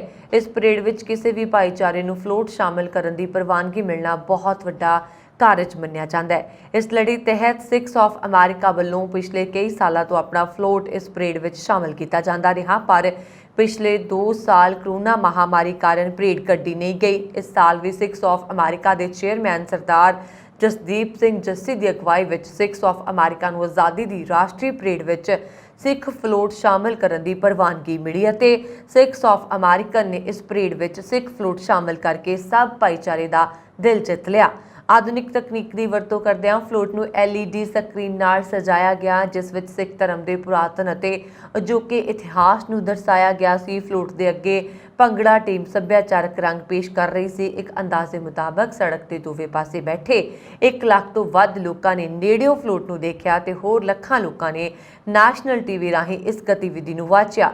ਚੇਅਰਮੈਨ ਸਰਦਾਰ ਜਸਦੀਪ ਸਿੰਘ ਜੱਸੀ ਨੇ ਦੱਸਿਆ ਕਿ ਸਿੱਖਸ ਆਫ ਅਮਰੀਕਾ ਦਾ ਮੁੱਖ ਮਕਸਦ ਦੂਜੇ ਭਾਈਚਾਰਿਆਂ ਨੂੰ ਸਿੱਖੀ ਦੀ ਪਛਾਣ ਅਤੇ ਸਿੱਖੀ ਦੇ ਸੰਕਲਪ ਬਾਰੇ ਦੱਸਣ ਤੋਂ ਇਲਾਵਾ ਅਮਰੀਕਾ ਵਿੱਚ ਫੌਜ, ਪੁਲਿਸ, ਅਕਾਦਮਿਕ, ਆਰਥਿਕ ਖੇਤਰ, ਬਿਜ਼ਨਸ ਅਤੇ ਸਿਆਸੀ ਯੋਗਦਾਨ ਬਾਰੇ ਵੀ ਦੱਸਣਾ ਹੈ। ਇਸ ਮੌਕੇ ਸਿੱਖ ਫਲੋਟ ਦੇ ਨਾਲ-ਨਾਲ ਲਾਲ ਪੱਗਾਂ, ਚਿੱਟੀਆਂ ਕਮੀਜ਼ਾਂ, ਨੀਲੀਆਂ ਪੈਂਟਾਂ ਅਤੇ ਅਮਰੀਕਨ ਫਲੈਗ ਦੀ ਟਾਈ ਪਹਿਨੇ ਮਰਦ ਅਤੇ ਅਮਰੀਕਨ ਝੰਡੇ ਦੇ ਸਕਾਰਫ ਅਤੇ ਚਿੱਟੇ ਕੱਪੜੇ ਪਹਿਨੀਆਂ ਔਰਤਾਂ ਫਲੋਟ ਦੀ ਸ਼ਾਨ ਨੂੰ ਵਧਾ ਰਹੀਆਂ ਸਨ। ਸਪਾਈਸਜੈਟ ਦੇ Q400 ਜਹਾਜ਼ ਨੂੰ ਮੰਗਲਵਾਰ ਬੰਬਈ ਹਵਾਈ ਅੱਡੇ ਤੇ 23,000 ਫੁੱਟ ਦੀ ਉਚਾਈ ਤੇ ਇਸ ਦੀ ਵਿੰਡਸ਼ੀਲਡ ਵਿੱਚ ਦਰਾੜ ਦੇ ਕਾਰਨ ਪਹਿਲ ਦੇ ਆਧਾਰ ਤੇ ਉਤਾਰਿਆ ਗਿਆ। DGCA ਦੇ ਅਧਿਕਾਰੀਆਂ ਨੇ ਇਹ ਜਾਣਕਾਰੀ ਦਿੱਤੀ। ਪਿਛਲੇ 17 ਦਿਨਾਂ 'ਚ ਸਪਾਈਸਜੈਟ ਦੇ ਜਹਾਜ਼ਾਂ ਵਿੱਚ ਤਕਨੀਕੀ ਖਰਾਬੀ ਲਗਾਤਾਰ ਜਾਰੀ ਹੈ। ਇਸ ਤੋਂ ਪਹਿਲਾਂ ਦਿਨ ਵਿੱਚ ਸਪਾਈਸਜੈਟ ਦੀ ਦਿੱਲੀ ਦੁਬਈ ਫਲਾਈਟ ਨੂੰ ਫਿਊਲ ਇੰਡੀਕੇਟਰ 'ਚ ਖਰਾਬੀ ਕਾਰਨ ਕਰਾਚੀ ਵੱਲ ਮੋੜ ਦਿੱਤਾ ਗਿਆ ਸੀ। ਅਧਿਕਾਰੀਆਂ ਨੇ ਕਿਹਾ ਕਿ directorate general of civil aviation ਮੰਗਲਵਾਰ ਦੀਆਂ ਦੋਵੇਂ ਘਟਨਾਵਾਂ ਤੇ ਪਿਛਲੀਆਂ 5 ਘਟਨਾਵਾਂ ਦੀ ਜਾਂਚ ਕਰ ਰਿਹਾ। ਅਧਿਕਾਰੀਆਂ ਨੇ ਦੱਸਿਆ ਕਿ ਸਪਾਈਸਜੈਟ ਦੀ ਕਾਂਡਲਾ ਬੰਬਈ ਉਡਾਣ ਜਦੋਂ 23,000 ਫੁੱਟ ਦੀ ਉਚਾਈ ਤੇ ਸੀ ਤਾਂ ਇਸ ਦੀ ਵਿੰਡਸ਼ੀਲਡ ਦਾ ਬਾਹਰੀ ਸ਼ੀਸ਼ਾ ਟੁੱਟ ਗਿਆ। ਇਸ ਤੋਂ ਬਾਅਦ ਪਾਇਲਟਸ ਨੇ ਪਹਿਲ ਦੇ ਆਧਾਰ ਤੇ ਜਹਾਜ਼ ਨੂੰ ਬੰਬਈ ਹਵਾਈ ਅੱਡੇ ਤੇ ਉਤਾਰਿਆ। ਤਾਜ਼ਾ ਘਟਨਾ ਤੇ ਪ੍ਰਤੀਕਿਰਿਆ ਦਿੰਦਿਆਂ ਸਪਾਈਸਜੈਟ ਨੇ ਕਿਹਾ 5 ਜੁਲਾਈ 2022 ਨੂੰ ਸਪਾਈਸਜੈਟ Q400 ਜਹਾਜ਼ ਫਲਾਈਟ SG3324 ਤੇ ਸੀ। ਜਦੋਂ ਇਹ 23,000 ਫੁੱਟ ਦੀ ਉਚਾਈ ਤੇ ਸੀ ਤਾਂ ਇਸ ਦੇ P2 ਸਾਈਡ ਦੀ ਵਿੰਡਸ਼ੀਲਡ ਦਾ ਬਾਹਰੀ ਸ਼ੀਸ਼ਾ ਟੁੱਟ ਗਿਆ। ਦਬਾਅ ਆਮ ਦੇਖਿਆ ਗਿਆ। ਜਹਾਜ਼ ਬੰਬਈ ਵਿੱਚ ਸੁਰੱਖਿਅਤ ਉਤਰ ਗਿਆ। ਦਿੱਲੀ ਹਾਈ ਕੋਰਟ ਨੇ 1984 ਦੇ ਸਿੱਖ ਵਿਰੋਧੀ ਦੰਗਿਆਂ ਨਾਲ ਸੰਬੰਧਿਤ ਮਾਮਲੇ ਵਿੱਚ ਸਾਬਕਾ ਕਾਂਗਰਸੀ ਆਗੂ ਸੱਜਣ ਕੁਮਾਰ ਦੀ ਜ਼ਮਾਨਤ ਤੇ ਰੋਕ ਲਗਾ ਦਿੱਤੀ ਹੈ। ਇਸ ਮਾਮਲੇ ਦੀ ਸੁਣਵਾਈ ਅਜੇ ਵੀ ਚੱਲ ਰਹੀ ਹੈ। ਕੁਮਾਰ ਪਹਿਲਾਂ ਹੀ ਤਤਕਾਲੀ ਪ੍ਰਧਾਨ ਮੰਤਰੀ ਇੰਦਰਾ ਗਾਂਧੀ ਦੀ ਹੱਤਿਆ ਤੋਂ ਬਾਅਦ ਹੋਏ ਦੰਗਿਆਂ ਨਾਲ ਸੰਬੰਧਿਤ ਇੱਕ ਕਤਲ ਕੇਸ ਵਿੱਚ ਉਮਰ ਕੈਦ ਦੀ ਸਜ਼ਾ ਕੱਟ ਰਿਹਾ ਹੈ। ਜਸਟਿਸ ਯੋਗੇਸ਼ ਖੰਨਾ ਨੇ ਵਿਸ਼ੇਸ਼ ਜਾਂਚ ਟੀਮ ਵੱਲੋਂ ਉਸ ਦੀ ਜ਼ਮਾਨਤ ਨੂੰ ਚੁਣੌਤੀ ਦੇਣ ਤੇ ਕੁਮਾਰ ਨੂੰ ਨੋਟਿਸ ਜਾਰੀ ਕਰਕੇ ਜਵਾਬ ਮੰਗਿਆ। SIT ਨੇ ਸਰਸਵਤੀ ਬਿਹਾਰ ਥਾਣੇ ਅਧੀਨ ਦੰਗੇ ਅਤੇ ਕਤਲ ਕੇਸ ਵਿੱਚ ਕੁਮਾਰ ਨੂੰ ਦਿੱਤੀ ਗਈ ਜ਼ਮਾਨਤ ਦਾ ਵਿਰੋਧ ਕੀਤਾ, ਜਿਸ ਦੀ ਸੁਣਵਾਈ ਚੱਲ ਰਹੀ ਹੈ। ਦੰਗਿਆਂ ਨਾਲ ਸੰਬੰਧਿਤ ਮਾਮਲਿਆਂ ਦੀ ਜਾਂਚ ਕਰ ਰਹੀ SIT ਨੇ ਯਾਨੀ ਕਿ ਸਿੱਟ ਨੇ ਕੇਂਦਰ ਸਰਕਾਰ ਦੇ ਸਟੈਂਡਿੰਗ ਵਕੀਲ ਅਜੇ ਦਿਗਪਾਲ ਰਾਹੀਂ ਕਿਹਾ ਕਿ ਕੁਮਾਰ ਇਸ ਘਿਨੌਣੇ ਅਪਰਾਧ ਵਿੱਚ ਸ਼ਾਮਲ ਸੀ ਅਤੇ ਕੁਝ ਮੁੱਖ ਗਵਾਹਾਂ ਤੋਂ ਪੁੱਛਗਿੱਛ ਹੋਣੀ ਬਾਕੀ ਹੈ। ਇਸ ਲਈ ਉਸ ਨੂੰ ਰਿਹਾ ਕਰਨ ਨਾਲ ਸਬੂਤਾਂ ਨਾਲ ਛੇੜਛਾੜ ਹੋ ਸਕਦੀ ਹੈ। ਦਿਗਪਾਲ ਨੇ ਕਿਹਾ ਕਿ ਕੁਮਾਰ ਨੂੰ ਪਹਿਲਾਂ ਵੀ ਇਸੇ ਤਰ੍ਹਾਂ ਦੇ ਇੱਕ ਮਾਮਲੇ ਵਿੱਚ ਦੋਸ਼ੀ ਠਹਿਰਾਇਆ ਜਾ ਚੁੱਕਾ ਹੈ ਅਤੇ ਉਹ ਹਿਰਾਸਤ ਵਿੱਚ ਹੈ। ਅਦਾਲਤ ਨੇ 4 ਜੁਲਾਈ ਨੂੰ ਦਿੱਤੇ ਹੁਕਮਾਂ ਵਿੱਚ ਕਿਹਾ ਕਿ ਉਪਰੋਕਤ ਤੱਥਾਂ ਨੂੰ ਧਿਆਨ ਵਿੱਚ ਰੱਖਦੇ ਹੋਏ ਇਸ ਪਟੀਸ਼ਨ ਤੇ ਕੁਮਾਰ ਨੂੰ ਹਰ ਤਰ੍ਹਾਂ ਨਾਲ ਨੋਟਿਸ ਜਾਰੀ ਕੀਤਾ ਜਾਵੇ, ਜਿਸ ਦਾ ਉਹ 15 ਜੁਲਾਈ ਤੱਕ ਜਵਾਬ ਦੇਵੇ ਅਤੇ ਉਦੋਂ ਤੱਕ 27 ਅਪ੍ਰੈਲ ਦੇ ਹੁਕਮਾਂ ਤੇ ਰੋਕ ਰਹੇਗੀ। ਪਟੀਸ਼ਨਕਰਤਾ ਨੇ ਸਰਸਵਤੀ ਬਿਹਾਰ ਥਾਣੇ ਅਧੀਨ ਦੰਗੇ ਅਤੇ ਕਤਲ ਦੇ ਇੱਕ ਮਾਮਲੇ ਵਿੱਚ ਕੁਮਾਰ ਨੂੰ ਜ਼ਮਾਨਤ ਦੇਣ ਦੇ ਹੇਠਲੀ ਅਦਾਲਤ ਵੱਲੋਂ 27 ਅਪ੍ਰੈਲ ਨੂੰ ਦਿੱਤੇ ਹੁਕਮਾਂ ਨੂੰ ਰੱਦ ਕਰਨ ਦੀ ਮੰਗ ਕੀਤੀ ਹੈ। ਸਿੱਟ ਨੇ ਕਿਹਾ ਹੈ ਕਿ ਮੌਜੂਦਾ ਕੇਸ ਰਾਜਨਗਰ ਵਿੱਚ ਰਹਿਣ ਵਾਲੇ ਜਸਵੰਤ ਸਿੰਘ ਅਤੇ ਉਸਦੇ ਪੁੱਤਰ ਤਰੁਣਦੀਪ ਸਿੰਘ ਦੇ ਕਤਲ ਨਾਲ ਸੰਬੰਧਿਤ ਹੈ। ਇਹਨਾਂ ਤੋਂ ਇਲਾਵਾ ਇਸ ਘਟਨਾ ਵਿੱਚ 4 ਲੋਕ ਜ਼ਖਮੀ ਹੋਏ। ਪਟੀਸ਼ਨ ਵਿੱਚ ਕਿਹਾ ਗਿਆ ਕਿ 1991 ਵਿੱਚ ਸਰਸਵਤੀ ਬਿਹਾਰ ਥਾਣੇ 'ਚ ਦੰਗਾ ਅਤੇ ਕਤਲ ਦਾ ਮਾਮਲਾ ਦਰਜ ਕੀਤਾ ਗਿਆ। ਇਹ ਮਾਮਲਾ 1985 ਵਿੱਚ ਇੱਕ ਔਰਤ ਵੱਲੋਂ ਦਿੱਤੇ ਹਲਫਨਾਮੇ ਦੇ ਆਧਾਰ ਤੇ ਰੰਗਨਾਥ ਮਿਸ਼ਰਾ ਕਮਿਸ਼ਨ ਦੇ ਸਾਹਮਣੇ ਦਰਜ ਕੀਤਾ ਗਿਆ ਸੀ। ਹਿਮਾਚਲ ਪ੍ਰਦੇਸ਼ ਵਿੱਚ ਮੀਂਹ ਕਾਰਨ ਭਾਰੀ ਤਬਾਹੀ ਮਚੀ ਹੋਈ ਹੈ। ਕੁੱਲੂ ਜ਼ਿਲ੍ਹੇ ਦੇ ਮਨੀਕਰਨ ਸਾਹਿਬ ਵਿੱਚ ਬੱਦਲ ਫਟਣ ਕਾਰਨ 3 ਕੈਂਪਿੰਗ ਸਾਈਟ ਬਹਿ ਗਈਆਂ। ਇਸ ਤੋਂ ਇਲਾਵਾ 6 ਕੈਫੇ, ਇੱਕ ਹੋਮ ਸਟੇ ਅਤੇ ਗੈਸਟ ਹਾਊਸ ਵੀ ਹੜ੍ਹ ਦੀ ਲਪੇਟ ਵਿੱਚ ਆ ਗਏ। ਇਸ ਹਾਦਸੇ ਵਿੱਚ 5 ਲੋਕਾਂ ਦੇ ਬਹਿਣ ਦੀ ਸੂਚਨਾ ਹੈ। ਪ੍ਰਸ਼ਾਸਨ ਨੇ ਰੈਸਕਿਊ ਆਪਰੇਸ਼ਨ ਸ਼ੁਰੂ ਕਰ ਦਿੱਤਾ। ਬੱਦਲ ਫਟਣ ਮਗਰੋਂ ਮਨੀਕਰਨ ਸਾਹਿਬ ਵਿੱਚ ਪਾਰਵਤੀ ਨਦੀ ਵਿੱਚ ਹੜ੍ਹ ਆ ਗਿਆ, ਜਿਸ ਕਾਰਨ ਭਾਰੀ ਨੁਕਸਾਨ ਹੋਇਆ। ਜਾਣਕਾਰੀ ਮੁਤਾਬਕ ਕੁੱਲੂ ਦੀ ਮਨੀਕਰਨ ਘਾਟੀ ਦੇ ਚੋਜ ਪਿੰਡ ਵਿੱਚ ਬੱਦਲ ਫਟਿਆ ਤੇ 5 ਲੋਕਾਂ ਦੇ ਵਹਿ ਜਾਣ ਦਾ ਖਦਸ਼ਾ ਹੈ। ਲੋਕਾਂ ਨੇ ਪ੍ਰਸ਼ਾਸਨ ਨੂੰ 5 ਲੋਕਾਂ ਦੇ ਲਾਪਤਾ ਹੋਣ ਦੀ ਸੂਚਨਾ ਦਿੱਤੀ ਹੈ। ਕੁਝ ਘਰ ਵੀ ਪਾਣੀ ਦੀ ਲਪੇਟ ਵਿੱਚ ਆ ਗਏ ਨੇ ਅਤੇ ਪਿੰਡ ਵੱਲ ਜਾਣ ਵਾਲਾ ਪੁਲ ਵੀ ਨੁਕਸਾਨਿਆ ਗਿਆ। ਦੱਸ ਦੇਈਏ ਕਿ ਕੁੱਲੂ ਵਿੱਚ ਰਾਤ ਤੋਂ ਭਾਰੀ ਮੀਂਹ ਪੈ ਰਿਹਾ। ਭਾਰੀ ਮੀਂਹ ਕਾਰਨ ਸੜਕ ਮਾਰਗ ਪੂਰੀ ਤਰ੍ਹਾਂ ਬੰਦ ਹੋ ਗਿਆ। ਖਾਸ ਕਰਕੇ ਮਨੀਕਰਨ ਘਾਟੀ ਦੇ ਜ਼ਿਆਦਾਤਰ ਮਾਰਗ ਬੰਦ ਹੋ ਗਏ ਨੇ। ਥਾਂ-ਥਾਂ ਤੇ ਜ਼ਮੀਨ ਖਿਸਕਣ ਅਤੇ ਪੱਥਰ ਡਿੱਗਣ ਦੀਆਂ ਘਟਨਾਵਾਂ ਕਾਰਨ ਲੋਕਾਂ ਨੂੰ ਪਰੇਸ਼ਾਨੀ ਦਾ ਸਾਹਮਣਾ ਕਰਨਾ ਪੈ ਰਿਹਾ ਹੈ। ਕੈਨੇਡਾ ਵਿੱਚ ਡਾਕਟਰੀ ਪੜ੍ਹਾਈ ਕਰ ਰਹੇ ਵਿਦਿਆਰਥੀਆਂ ਦੀ ਹੌਸਲਾ ਅਫਜ਼ਾਈ ਕਰਨ ਵਾਲੀ ਸੰਸਥਾ ਕੈਨੇਡੀਅਨ ਰੈਜ਼ੀਡੈਂਟ ਮੈਚਿੰਗ ਸਰਵਿਸ ਵੱਲੋਂ ਵੈਨਕੂਵਰ ਦੇ ਸਿੱਖ ਵਿਦਿਆਰਥੀ Sukhmeet Singh Sachal 2022 Sandra Banner student award for leadership ਦੇਣ ਦਾ ਐਲਾਨ ਕੀਤਾ ਹੈ। ਸੰਸਥਾ ਵੱਲੋਂ ਹਰ ਸਾਲ ਇਹ ਵਕਾਰੀ ਸਨਮਾਨ ਸਿਰਫ 2 ਵਿਦਿਆਰਥੀ, ਜਿਨ੍ਹਾਂ ਵਿੱਚ ਇੱਕ ਅੰਡਰ ਗ੍ਰੈਜੂਏਟ ਮੈਡੀਕਲ ਸਟੂਡੈਂਟ ਤੇ ਇੱਕ ਟ੍ਰੇਨਿੰਗ ਕਰ ਰਹੇ ਪੋਸਟ ਗ੍ਰੈਜੂਏਟ ਵਿਦਿਆਰਥੀ ਨੂੰ ਦਿੱਤਾ ਜਾਂਦਾ ਹੈ, ਜਿਸ ਵਿੱਚ ਹਰ ਇੱਕ ਵਿਦਿਆਰਥੀ ਨੂੰ $3000 ਦੀ ਰਾਸ਼ੀ ਦਿੱਤੀ ਜਾਂਦੀ ਹੈ। Vancouver the university of British Columbia ਵਿਖੇ ਡਾਕਟਰੀ ਦੀ ਪੜ੍ਹਾਈ ਕਰ ਰਹੇ ਸੁਖਮੀਤ ਸਿੰਘ ਨੂੰ ਇਹ ਸਨਮਾਨ ਗ੍ਰੈਜੂਏਟ ਸ਼੍ਰੇਣੀ ਵਿੱਚ ਮਿਲਿਆ। ਸੁਖਮੀਤ ਸਿੰਘ ਸੱਚਲ ਸਿੱਖ ਹੈਲਥ ਫਾਊਂਡੇਸ਼ਨ ਦਾ ਸੰਸਥਾਪਕ ਅਤੇ ਦਾ ਡਿਵਾਈਨ ਫਾਊਂਡੇਸ਼ਨ ਦਾ ਸਹਿ ਸੰਸਥਾਪਕ ਹੈ। ਇਹ ਦੋਵੇਂ ਸੰਸਥਾਵਾਂ ਲੋਕਾਂ ਨੂੰ ਸਿਹਤ ਅਤੇ ਮਾਨਸਿਕ ਸਿਹਤ ਬਾਰੇ ਜਾਗਰੂਕ ਕਰਦੀਆਂ ਨੇ। 2018 ਵਿੱਚ ਕੈਨੇਡਾ ਸਰਕਾਰ ਵੱਲੋਂ ਸੁਖਮੀਤ ਸਿੰਘ ਨੂੰ ਕੈਨੇਡਾ ਵਲੰਟੀਅਰ ਅਵਾਰਡ ਦੇ ਕੇ ਨਿਵਾਜ਼ਿਆ ਗਿਆ ਸੀ। ਕੈਨੇਡਾ ਆਕਸਫੋਰਡ ਐਸਟਰਾਜ਼ੈਨਕਾ ਕੋਵਿਡ-19 ਵੈਕਸੀਨ ਦੀਆਂ ਲਗਭਗ 13.6 ਮਿਲੀਅਨ ਖੁਰਾਕਾਂ ਨੂੰ ਬਾਹਰ ਸੁੱਟਣ ਜਾ ਰਿਹਾ ਕਿਉਂਕਿ ਦੇਸ਼ ਜਾਂ ਵਿਦੇਸ਼ ਵਿੱਚ ਇਸ ਵੈਕਸੀਨ ਨੂੰ ਲੈਣ ਲਈ ਕੋਈ ਤਿਆਰ ਹੀ ਨਹੀਂ ਹੈ ਤੇ ਇਹਨਾਂ ਖੁਰਾਕਾਂ ਦੀ ਵਰਤੋਂ ਦੀ ਮਿਆਦ ਖਤਮ ਹੋ ਗਈ ਹੈ। ਕੈਨੇਡਾ ਨੇ ਆਪਣੇ ਵੈਕਸੀਨ ਦੀਆਂ 2 ਕਰੋੜ ਖੁਰਾਕਾਂ ਪ੍ਰਾਪਤ ਕਰਨ ਲਈ 2020 ਵਿੱਚ ਐਸਟਰਾਜ਼ੈਨਕਾ ਨਾਲ ਇੱਕ ਇਕਰਾਰਨਾਮੇ ਤੇ ਹਸਤਾਖਰ ਕੀਤੇ ਸਨ ਅਤੇ ਜ਼ਿਆਦਾਤਰ ਮਾਰਚ ਅਤੇ ਜੂਨ 2021 ਦੇ ਵਿਚਕਾਰ 23 ਲੱਖ ਕੈਨੇਡੀਅਨਜ਼ ਨੂੰ ਇਸ ਦੀ ਘੱਟੋ-ਘੱਟ ਇੱਕ ਖੁਰਾਕ ਮਿਲੀ। 2021 ਦੀ ਬਸੰਤ ਵਿੱਚ ਐਸਟਰਾਜ਼ੈਨਕਾ ਤੋਂ ਦੁਰਲਭ ਪਰ ਸੰਭਾਵੀ ਤੌਰ ਤੇ ਘਾਤਕ ਖੂਨ ਦੇ ਥੱਕੇ ਬਾਰੇ ਚਿੰਤਾਵਾਂ ਦੇ ਬਾਅਦ ਕੈਨੇਡਾ ਨੇ ਫਾਇਜ਼ਰ ਬਾਇਓਟੈਕ ਅਤੇ ਮੋਡਰਨਾ ਤੋਂ mRNA ਟੀਕਿਆਂ ਦੀ ਭਰਪੂਰ ਸਪਲਾਈ ਦੀ ਵਰਤੋਂ ਕਰਨ ਤੇ ਧਿਆਨ ਦਿੱਤਾ। ਜੁਲਾਈ 2021 ਵਿੱਚ ਕੈਨੇਡਾ ਨੇ ਆਪਣੀ ਖਰੀਦੀ ਗਈ ਸਪਲਾਈ ਦਾ ਬਾਕੀ ਹਿੱਸਾ ਲਗਭਗ 1.70 ਕਰੋੜ ਖੁਰਾਕਾਂ ਦਾਨ ਕਰਨ ਦਾ ਵਾਅਦਾ ਕੀਤਾ ਸੀ, ਪਰ ਮੰਗਲਵਾਰ ਨੂੰ ਇੱਕ ਬਿਆਨ ਵਿੱਚ ਹੈਲਥ ਕੈਨੇਡਾ ਨੇ ਕਿਹਾ ਕਿ ਉਸ ਵਾਅਦੇ ਨੂੰ ਪੂਰਾ ਕਰਨ ਦੀਆਂ ਕੋਸ਼ਿਸ਼ਾਂ ਦੇ ਬਾਵਜੂਦ 1.36 ਕਰੋੜ ਖੁਰਾਕਾਂ ਦੀ ਮਿਆਦ ਖਤਮ ਹੋ ਗਈ ਹੈ ਅਤੇ ਉਹਨਾਂ ਨੂੰ ਬਾਹਰ ਸੁੱਟਣਾ ਪਏਗਾ। ਬਿਆਨ ਵਿੱਚ ਕਿਹਾ ਗਿਆ ਕਿ ਵੈਕਸੀਨ ਦੀ ਸੀਮਤ ਮੰਗ ਅਤੇ ਪ੍ਰਾਪਤਕਰਤਾ ਦੇਸ਼ਾਂ ਦੇ ਸਾਹਮਣੇ ਵਿਤਰਣ ਅਤੇ ਖਪਤ ਦੀਆਂ ਚੁਣੌਤੀਆਂ ਕਾਰਨ ਉਹਨਾਂ ਦੀ ਵਰਤੋਂ ਨਹੀਂ ਹੋ ਸਕੀ। ਕੁੱਲ ਮਿਲਾ ਕੇ ਕੈਨੇਡਾ ਨੇ ਐਸਟਰਾਜ਼ੈਨਕਾ ਵੈਕਸੀਨ ਦੀਆਂ 8.9 ਮਿਲੀਅਨ ਖੁਰਾਕਾਂ ਦਾਨ ਕੀਤੀਆਂ। 4.8 ਮਿਲੀਅਨ ਖੁਰਾਕਾਂ ਇਸ ਮੁੱਖ ਸਪਲਾਈ ਤੋਂ ਅਤੇ 4.1 ਮਿਲੀਅਨ ਖੁਰਾਕਾਂ ਜੋ ਇਸਨੇ ਕੋਵੈਕਸ ਵੈਕਸੀਨ ਸ਼ੇਅਰਿੰਗ ਪ੍ਰੋਗਰਾਮ ਤੋਂ ਖਰੀਦੀਆਂ ਹਨ। ਆਸਟ੍ਰੇਲੀਆ ਦੇ ਸਭ ਤੋਂ ਵੱਡੇ ਸ਼ਹਿਰ ਦੇ ਉੱਤਰ ਵਿੱਚ ਭਾਰੀ ਮੀਂਹ ਕਾਰਨ ਬੁੱਧਵਾਰ ਨੂੰ ਸਿਡਨੀ ਦੇ ਆਸ-ਪਾਸ 85,000 ਲੋਕਾਂ ਦੇ ਘਰਾਂ ਵਿੱਚ ਹੜ੍ਹ ਆਉਣ ਦੀ ਤਾਜ਼ਾ ਖਬਰ ਹੈ। ਉਹਨਾਂ ਨੂੰ ਖਤਰਾ ਪੈਦਾ ਹੋ ਰਿਹਾ ਹੈ। ਐਮਰਜੈਂਸੀ ਸੇਵਾਵਾਂ ਮੰਤਰੀ ਸਟੀਵ ਕੁੱਕ ਨੇ ਕਿਹਾ ਕਿ ਭਾਵੇਂ ਸਿਡਨੀ ਵਿੱਚ ਮੀਂਹ ਘਟ ਰਿਹਾ ਪਰ ਸਿਡਨੀ ਦੇ ਉੱਤਰੀ ਅਤੇ ਪੱਛਮੀ ਕਿਨਾਰਿਆਂ ਤੇ ਹੌਕਸਬਰੀ ਨੇਪੀਅਨ ਨਦੀ ਪ੍ਰਣਾਲੀ ਸਮੇਤ ਕਈ ਜਲ ਮਾਰਗ ਵੱਡੇ ਹੜ੍ਹ ਦੇ ਪੱਧਰ ਤੇ ਬਣੇ ਹੋਏ ਨੇ। ਉਹਨਾਂ ਨੇ ਕਿਹਾ ਕਿ ਐਮਰਜੈਂਸੀ ਜਵਾਬ ਦੇਣ ਵਾਲਿਆਂ ਨੇ ਸਿਡਨੀ ਦੇ ਉੱਤਰ ਵਿੱਚ ਹੰਟਰ ਵੈਲੀ ਵਿੱਚ ਸਿੰਗਲਟਨ ਅਤੇ ਮੁਸਲੇ ਬਰੂਕ ਦੇ ਕਸਬਿਆਂ ਵਿੱਚ ਰਾਤੋਂ-ਰਾਤ ਦਰਵਾਜ਼ੇ ਖੜਕਾਏ ਤਾਂ ਜੋ ਨਿਵਾਸੀਆਂ ਨੂੰ ਖਾਲੀ ਕਰਨ ਦਾ ਆਦੇਸ਼ ਦਿੱਤਾ ਜਾ ਸਕੇ।